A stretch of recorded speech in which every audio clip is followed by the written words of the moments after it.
Hello friends, स्वागत है आपके अपने चैनल टीच लैब में। आज हम लोग देखेंगे फिजिक्स का ये हमारा छठा पार्ट है और ये घटना चक्र का जो हमारा ऑब्जेक्टिव क्वेश्चन होता है प्रीवियस ईयर, उसी को हम लोग देख रहे हैं। ठीक है, तो इसमें हम लोग 15 तक क्वेश्चन देख चुके थे इससे पिछले वाला वीडियो में। आज हम लोग 16 से फिर से शुरू करते हैं। ठीक है, इस वीडियो में देखेंगे।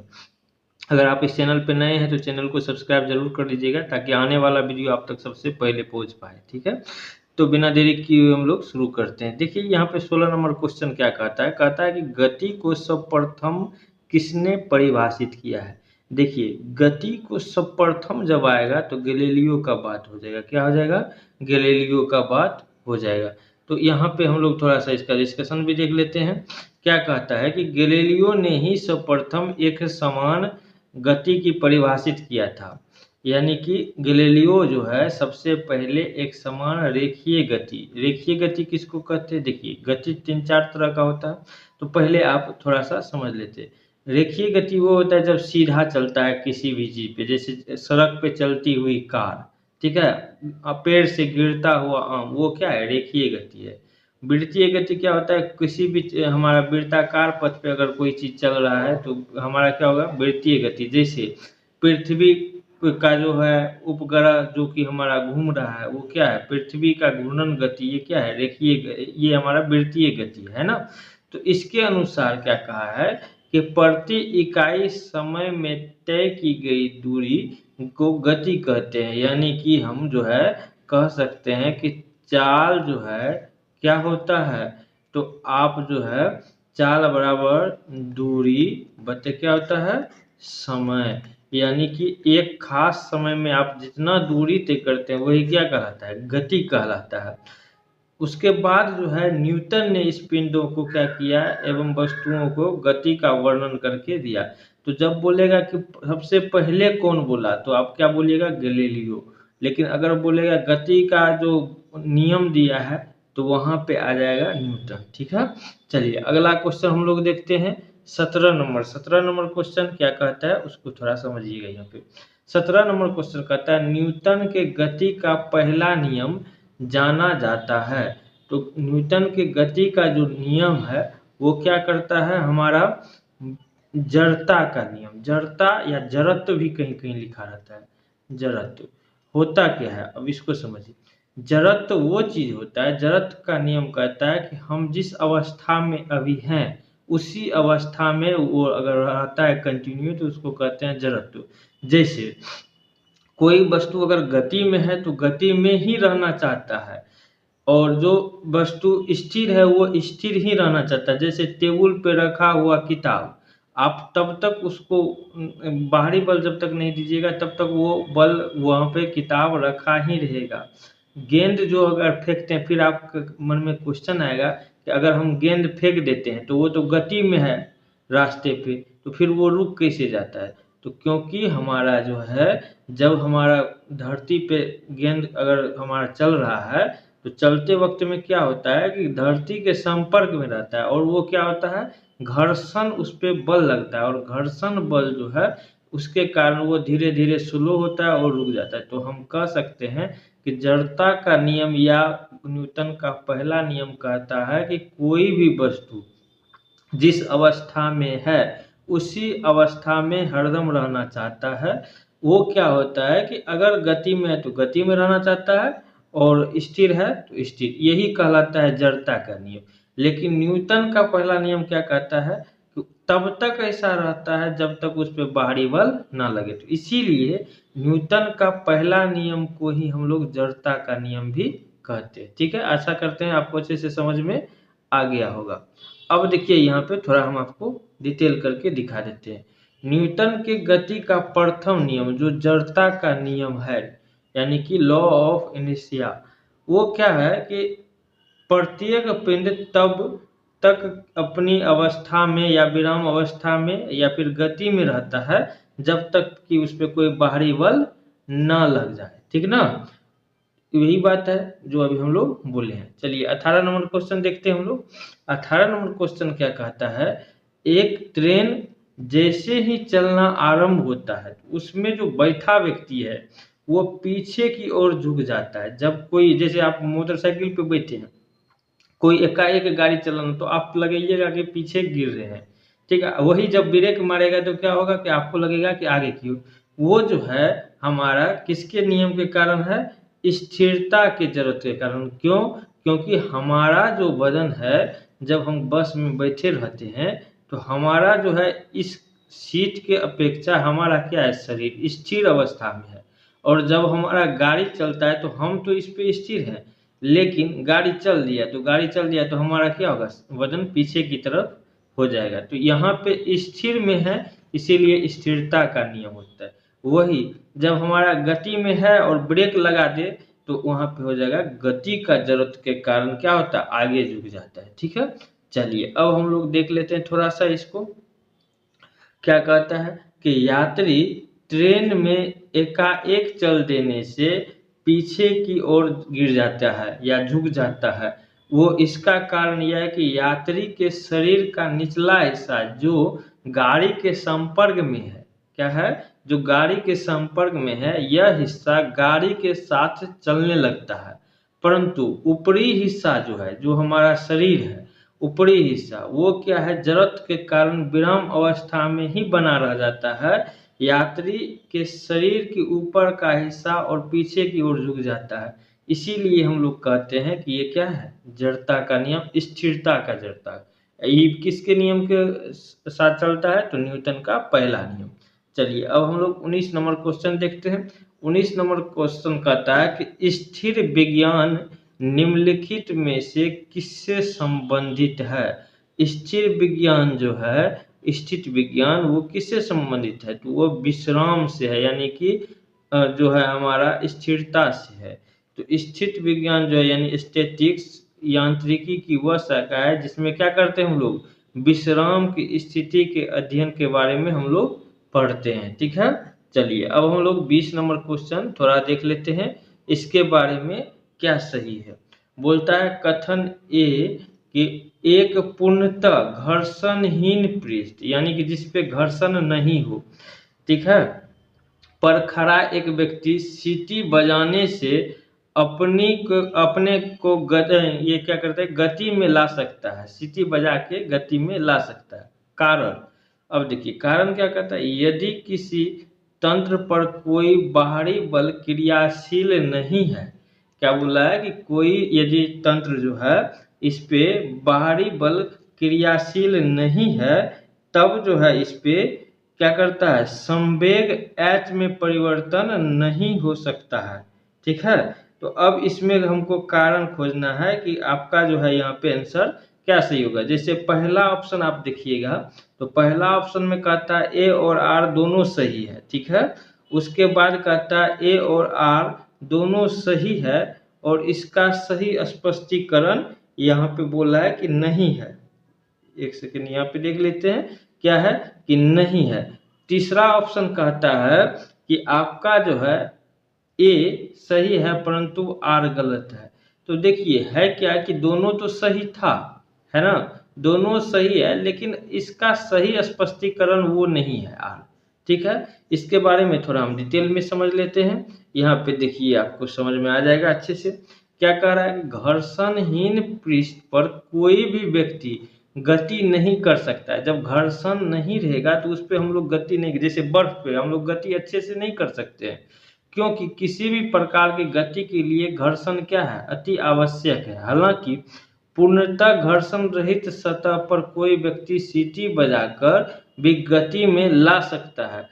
सीटी बजाने के लिए व्यक्ति एक दिशा में हवा छोड़ेगा और उसके परिणाम स्वरूप विपरीत दिशा में वो क्या होगा, गति करेगा। कारण क्या है, तो कारण जो है संवेग संरक्षण के सिद्धांत का उल्लेख है, जो कि पूर्णतः सत्य है, ठीक है। तो ये हमारा कह रहा है कि यानी कि जैसे न्यूटन का थर्ड लॉ क्या कहता है कि हम जब हवा पीछे छोड़ेंगे तो क्या होगा, जितना बल आप पीछे लगा रहे हैं उतना ही अपोजिट डायरेक्शन में चलेगा। तो अगर हम सीटी लेके हवा छोड़ेंगे तो वो क्या देगा, हमको आगे की ओर ठेलेगा, ठीक है। चलिए आगे का क्वेश्चन देखते हैं हम लोग 21 नंबर। 21 नंबर क्या कहता है, 21 नंबर क्वेश्चन कहता है सड़क पर चलने की अपेक्षा बर्फ पे चलना कठिन है। क्यों, क्योंकि घर्षण नहीं होता है। अब देख लेते हैं हम लोग ऑप्शन क्या है। तो बोलता है कि बर्फ सड़क से सख्त होती है, नहीं है, ये कारण नहीं है, ठीक है।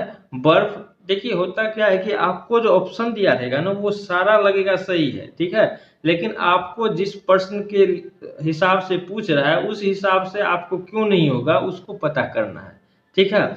सड़क जो है बर्फ से सख्त होती है, ये भी हमारा क्या है, सही कारण नहीं है। जब हम अपने पैर से धक्का देते हैं तो बर्फ पर कोई प्रतिक्रिया व्यक्त नहीं करती है, ये भी हमारा सही नहीं है। बर्फ में सड़क की अपेक्षा घर्षण कम होता है, जिसके अपेक्षा हम क्या करते हैं, जिधर हम अपने हिसाब से नहीं चल सकते हैं, वो बर्फ जिधर फिसलन ज्यादा होगा उधर हम लोग चल जाएंगे। तो इसीलिए जो है बर्फीली जगह पे हमारा गाड़ी वगैरह सब भी चलाने में क्या होता है, कठिनाई का सामना करना पड़ता है। तो इसका ऑप्शन नंबर कौन सा सही हो जाएगा, हमारा जो है डी नंबर सही हो जाएगा, ठीक है। चलिए अब हम लोग देख लेते हैं थोड़ा इसको। यहाँ पे देखिए क्या बोला है कि सड़क पर चलने में हमें आसानी इसलिए होती है क्योंकि पृथ्वी पर सतह क्या होता है, खुरदुरी होता है, और जिसके कारण घर्षण बल उत्पन्न होता है। उसकी सतह खुरदुरी होने के कारण ही हम पैर पर टिका कर क्या करते हैं, पृथ्वी को पीछे की ओर धकेलते हैं, और न्यूटन का थर्ड लॉ के अनुसार हम क्या करते हैं, आगे बढ़ते हैं। जैसे एक नाव है, ठीक है, अगर आप नाव पे से कूदिएगा ना इधर आगे की ओर तो नाव पीछे हो जाएगा, क्योंकि जितना बल आप आगे जाने के लिए लगाए हैं उतना बल नाव पे भी लगेगा, और नाव भी क्या हो जाएगा, पीछे हो जाएगा। तो ये सब क्या है, थर्ड लॉ है, न्यूटन का थर्ड लॉ है। अगर बंदूक आप कंधे पे चला के मार रहे हैं कहीं किधर निशाना लगा के, तो जितना फोर्स से आपका बंदूक से गोली निकल रहा है उतना ही फोर्स आपके कंधे पे लगाएगा। इसीलिए बोला जाता है कि जब आप बंदूक पकड़ रहे हैं तो कंधे को मजबूत करके पकड़े, ताकि आपको उससे क्या होगा, कंधा टूट भी सकता है, ठीक है। तो इसीलिए कहा जाता है। इसके विपरीत बर्फ के सड़क की अपेक्षा घर्षण कम होता है, और कारण यह है कि चलना क्या होता है, उसमें कठिन हो जाता है, ठीक है। चलिए आशा करते हैं आपको अच्छे से समझ में आ गया होगा। अब हम लोग 22 नंबर क्वेश्चन देख लेते हैं। 22 नंबर क्वेश्चन क्या कहता है, निम्न कथन के द्वारा उससे निकाले गए निष्कर्ष और विचार कीजिए तथा बताइए कि कौन सा निष्कर्ष सही है। अब इसमें हमको बताना है कि कौन सा सही है।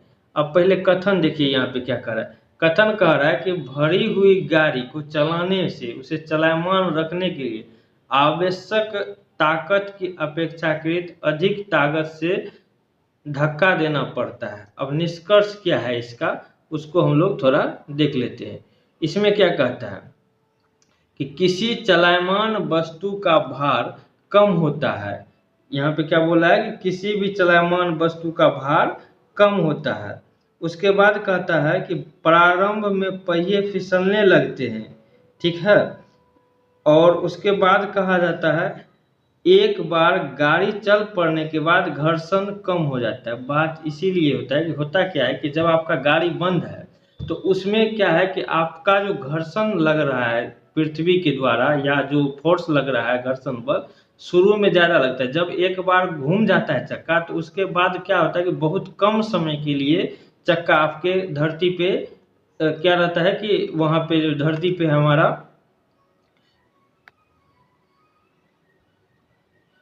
बहुत कम समय के लिए, जैसे मान के चलिए ये हमारा सड़क है, इस पे आपका चक्का है, ठीक है, तो यहाँ पे अभी तो ये फोर्स करके पकड़ा हुआ है, लेकिन जब आप इस गोला को यानी कि टायर को चला देते हैं तो आपका हर समय क्या होता है, बहुत कम समय के लिए यहाँ पे जमीन पे रुकता है, थोड़ा कम सरफेस। तो इसीलिए क्या कहा जाता है कि जब आप गाड़ी बंद है तो आपको चलाने के लिए पहले तो ताकत देना पड़ेगा, लेकिन उसके बाद में क्या होगा, घर्षण कम हो जाता है, और बहुत कम समय के लिए धरती से टच रहता है कोई चक्का का सतह, तो वो क्या होता है कि उसके बाद घर्षण कम हो जाता है, चलने लगता है। तो वही हमारा क्या कहता है यहाँ पे सी नंबर इसके हिसाब से क्या है, एकदम बिल्कुल सही है। जब गाड़ी है रुका हुआ है तो हमको ज़्यादा ताकत लगाना पड़ता है, इसीलिए जब आप धक्का लगाते हैं तो 4-5 आदमी को लगाना पड़ता है। बाद में जब चक्का चलने लगता है बंद गाड़ी तो उसके बाद एक आदमी भी ठेल लेता है, उसका कारण यही है, ठीक है। चलिए अब हम लोग इसके बारे में थोड़ा देख लेते हैं डिटेल में। यहाँ पे क्या कह रहा है कि भरी हुई गाड़ी को चलाने, उसे चलायमान रखने के लिए आवश्यक बल की अपेक्षाकृत अधिक बल लगाना पड़ता है, क्योंकि एक बार गाड़ी चलने के बाद घर्षण क्या हो जाता है, कम हो जाता है। यही बात अभी हम जस्ट बोले हैं।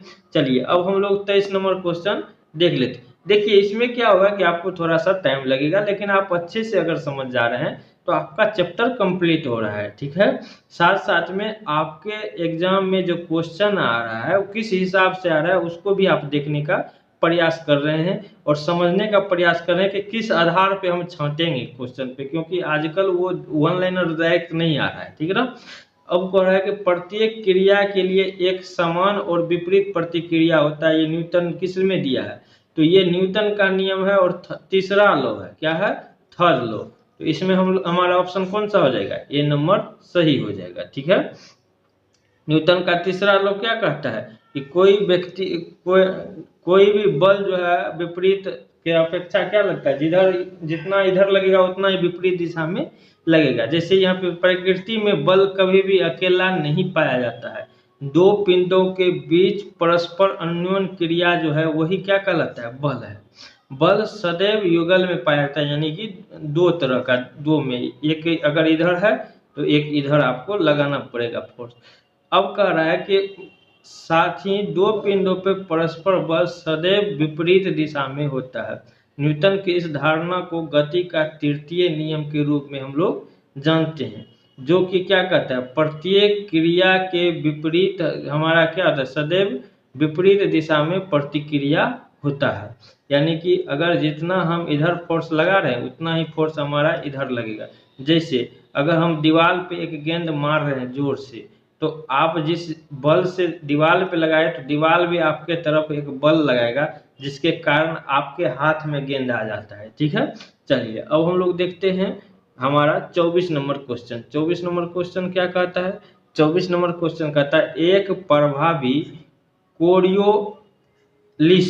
कोरियोलिस बल किस कारण होता है। तो कोरियोलिस बल जो है ना वो होता है हमारा पृथ्वी के घूर्णन के कारण। किसके कारण होता है, पृथ्वी के घूर्णन के कारण होता है। अब थोड़ा हम लोग इसका डिटेल अच्छे से समझ लेते हैं। वायुमंडलीय दाब में भिन्नता के कारण वायु गतिमान होती है। क्या होता है, वायुमंडल का जो दाब अलग अलग जगह पे अलग अलग होता है, जिसके कारण क्या होता है, वो ऐसे कोरियोलिस बल समझ रहे हैं ना, वो जो चक्रवात की तरह वो हमारा गोल टाइप का जो इस तरह से कभी कभी उड़ता है गर्मी के दिन में, तो उसी को कहते हैं। तो दाब के भिन्नता के कारण वायु में क्या होता है, गतिमान होता है। अब होता क्या है कि इस गतिमान गतिज वायु को क्या कहते हैं हम लोग, पवन कहते हैं। पवने उच्च दाब से कम दाब की ओर प्रवाहित होता है। जिधर ढेर सारा हवा रहेगा और इधर नहीं है, दाब ज्यादा है, तो क्या होगा, उच्च दाब से निम्न दाब की ओर हमारा प्रवाहित होता है हवाएं, ठीक है। पृथ्वी अपने अक्ष पर घूर्णन पवनों की दिशा को प्रवाहित करता है। पृथ्वी के घूर्णन द्वारा लगने वाले बल को कोरियोलिस बल कहलाता है। कोरियोलिस बल जो है अक्षांशों के कोणों पे सीधा अनुपात बढ़ाता है। यह ध्रुव पर सर्वाधिक और विषुवत रेखा पे क्या होता है, विषुवत वृत्त के अनुपस्थित होता है। तो आप सीधा समझिएगा, बोलेगा कोरियोलिस बल जो है कहाँ पे सबसे ज्यादा होगा, तो ध्रुव पे। कहाँ पे होगा, ध्रुव पे। पृथ्वी का हमारा जो होता है हमारा उत्तर और दक्षिण, उस पे आपको ज्यादा देखने को मिलेगा। लेकिन अगर बात करें इसका तो इसमें आपको बहुत कम देखने को मिलेगा, यानी कि न के बराबर। विषुवत रेखा में क्या होगा, न के बराबर आपको देखने को मिलेगा, ठीक है। आशा करते हैं आपको अच्छे से समझ में आ रहा होगा। चलिए हम लोग देखते हैं 25 नंबर क्वेश्चन। 25 क्या कहता है, 25 कहता है कि एक मनुष्य स्थिर नाव पे 5 मीटर प्रति सेकंड चाल से कूदा है और नाव 0.5 मीटर प्रति सेकंड की चाल से खिसकी है। तो बताइए कि नाव का जो है द्रव्यमान मनुष्य के द्रव्यमान से कितना गुना है। तो अब हमारा यहाँ पे जो है, यहाँ पे क्वेश्चन क्या कह रहा है उसको समझिए। तो हम जानते हैं यहाँ पे कि क्या होता है, कूदने के उपरांत जो होता है संवेग, वो क्या होता है, नाव और व्यक्ति के कूदने से जो दोनों का संवेग होगा वो क्या हो जाएगा, हमारा नाव का और व्यक्ति का जो हमारा हो जाएगा वो क्या हो जाएगा, जीरो हो जाएगा, क्योंकि हमारा दोनों साइड अपोजिट में लगता है।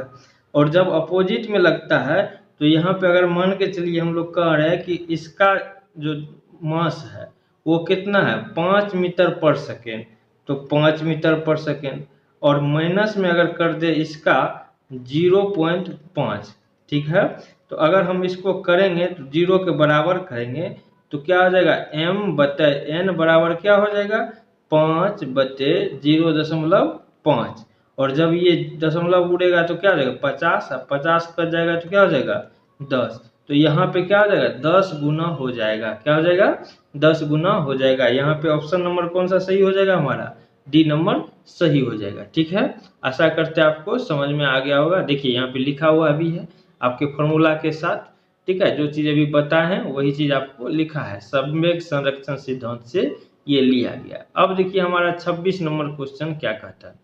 26 नंबर क्वेश्चन कहता है कि एक ट्रक, एक कार, एक मोटरसाइकिल गतिज ऊर्जाएं समान है, यानी सभी का गतिज ऊर्जा क्या है, समान है। तो बोला इसमें जो अवरोधक बल लगाए गए हैं वे क्रमशः एक्स वाई जेड दूरी पे रुकेगा, यानी कि बोला एक ट्रक है, एक कार है और एक मोटरसाइकिल है, सबका गतिज ऊर्जा समान है।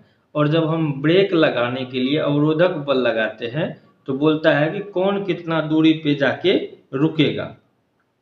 तो आप देखिए जब गतिज ऊर्जा समान है तो सब एक जगह ही रुकेगा, ठीक है। तो यानी कि तीनों का क्या होगा, बराबर हो जाएगा, क्या हो जाएगा, बराबर हो जाएगा। तो यहाँ पे आपका ऑप्शन नंबर जो है ना सी में दिख रहा है, x बराबर y बराबर z, ठीक है। तो आपका यही क्या हो जाएगा, सही हो जाएगा, यानी तीनों बराबर जगह पे ही जाके रुकेगा, ठीक है।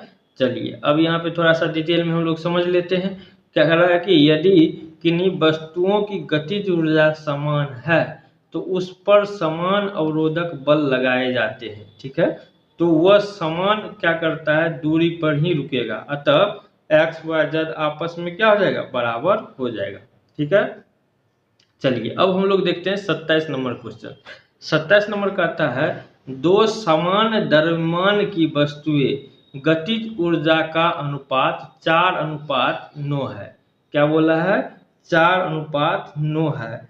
तो बोल रहा है कि यहाँ पे उसके वेगों का अनुपात क्या हो जाएगा, यहाँ पे वेग का अनुपात क्या हो जाएगा, तो v1/v2। देखिए हमारा क्या होता है, हाफ mv² होता है, हाफ mv² हो जाएगा। तो अगर m1 है यहाँ पे फिर 1/2 mv2² हो जाएगा। तो कनेटिक एनर्जी बटे कनेटिक 2 हमारा ये हो जाएगा। तो जब इसको करेंगे तो v1² बटे v2² बराबर कितना है, 4:9। अब ये स्क्वायर हटेगा तो इधर क्या हो जाएगा, रूट चढ़ेगा, रूट चढ़ेगा तो क्या हो जाएगा 2:3। यही हमारा क्या हो जाएगा, सही हो जाएगा, ठीक है। आशा करते हैं आपको अच्छे से समझ में आ गया होगा। अब हम लोग 28 नंबर क्वेश्चन देखेंगे। 28 ये इसका डिटेल है, इसका जानने का उतना जरूरी नहीं है, नॉर्मल सा सवाल था। बोल रहा है कि साइकिल और कार में बॉल वायरिंग का प्रयोग होता है, क्यों, क्योंकि हम जानते हैं कि जैसे मान चलिए एक टेबल पे एक किताब रखा है, इसको खिसकाने में आपको जितना बल लगेगा और इस पे एक हमारा गोल सिक्का है, इसको घरकाने में बहुत कम समय लगेगा, क्यों, क्योंकि इसमें गोल जो है बस इतना में ही हमारा लग रहा है घर्षण बल, इसमें क्या लग रहा है, इतना ज्यादा घर्षण बल लग रहा है। तो क्या होता है कि गोलाकार में बहुत कम घर्षण बल लगता है, इसीलिए बॉल वायरिंग का उपयोग किया जाता है। अब हम लोग 28 नंबर का क्वेश्चन इसमें देख लेते हैं। तो क्या कहता है, पहिया और धुरी के बीच में स्पर्श और वास्तविक क्षेत्र क्या हो जाता है, बढ़ जाता है। नहीं, ऐसा बात तो नहीं है, क्षेत्र कम हो जाता है। पहिया और धुरी के बीच में स्पर्श और प्रभाव के क्षेत्र बढ़ जाता है, नहीं, ये भी हमारा क्या है, गलत है। उसके बाद हमारा ऑप्शन क्या कहता है, सी नंबर कहता है कि पहिया और धुरी के बीच में स्पर्श प्रभावी क्षेत्र घट जाता है, सही बात है। जब हमारा गोला चीज रहता है तो इसमें क्या होता है कि बहुत कम क्षेत्र के लिए जगह छेदता है, यही हमारा क्या हो जाएगा, सही आंसर हो जाएगा, ठीक है। आशा करते हैं आपको अच्छे से समझ में आ गया होगा। बॉल वायरिंग का प्रयोग से पहिए और धुरी के बीच में स्पर्श का प्रवाही क्षेत्र क्या हो जाता है, घट जाता है। सो स्पर्श क्षेत्र घटने के कारण क्या होता है कि घर्षण बल जो है कम लगता है।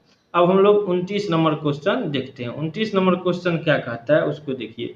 एक व्यक्ति कार में जो कि विराम अवस्था में है, सड़क से कार के चारों पहियों की ओर एक क्षेत्र प्रक्रिया आर, ठीक है, जब सीधी समतल सड़क पे चलेगी, यानी कार क्या कर रहा है कि सीधी सड़क पे जब चलेगी हमारा, तो वहां पे जो है, वहां पे अग्र पहिए प्रत्येक पर प्रतिक्रिया क्या परिवर्तन आएगा। वहां पे बोला है कि क्या परिवर्तन आएगा, तो आर क्या हो जाएगा, कम हो जाएगा। परिवर्तन क्या हो जाएगा, कम होने लगेगा इसका। तो इसमें कुछ खास था नहीं। चलिए हम लोग यहाँ देख लेते हैं कि किसी वस्तु का गतिज घर्षण जो है आलम प्रतिक्रिया का समानुपाती और स्टैटिक घर्षण से कम होता है। 30 नंबर क्वेश्चन हम लोग देखते हैं। 30 नंबर क्वेश्चन क्या कहता है, उसको देखिए। कह रहा है कि तेल के से अंशतः भरा हुआ तेल एक टैंकर समान समतल सड़क पर आगे की ओर एक समान त्वरण से जा रहा है। तेल का मुक्त पृष्ठ होगा, यानी कि उसका जो है किस तरह से होगा, तो बोला है क्षैतिज बना रहेगा। नहीं, ऐसा तो नहीं है। क्षैतिज इस प्रकार अनंत होगा कि पिछले सिरे पे कम गहराई होगा। नहीं, इस तरह से ये भी हमारा क्या हो जाएगा, गलत होगा। क्षैतिज से इस प्रकार अनंत होगा कि पिछले पर अधिक गहराई होगा। यही आपका क्या हो जाएगा, सही हो जाएगा। ठीक है, परवलयी या वक्राकार आकार ले लेगा। नहीं, ऐसा तो नहीं होगा। अब हम लोग यहाँ पे देख लेते हैं सी नंबर क्वेश्चन क्या कहता है। सी नंबर में हमारा समतल सड़क पे जब समान त्वरण के गति के कारण टैंकर में अवस्थित तेल मुक्त पृष्ठ पे क्षैतिज से इस तरह का होगा कि पिछले सिरे पे अधिक गहराई होगा। ठीक है, इस तरह से हो जाएगा। देखिए ये कोई हमारा जो है सीरीज लंबा जा रहा है, इसलिए लंबा जा रहा है क्योंकि हम क्या कर रहे हैं, कुछ डिस्कशन कर रहे हैं।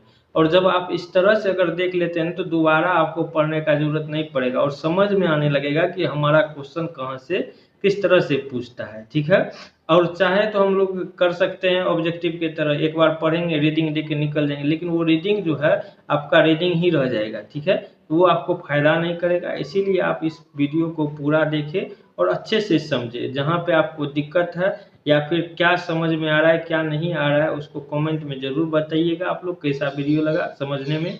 और यहाँ तक आप पूरा देखें, इसके लिए आपको बहुत बहुत धन्यवाद। ठीक है, मिलते हैं अगले वीडियो में। अगर आप चैनल पे नए हैं तो सब्सक्राइब ज़रूर कर लीजिएगा। धन्यवाद।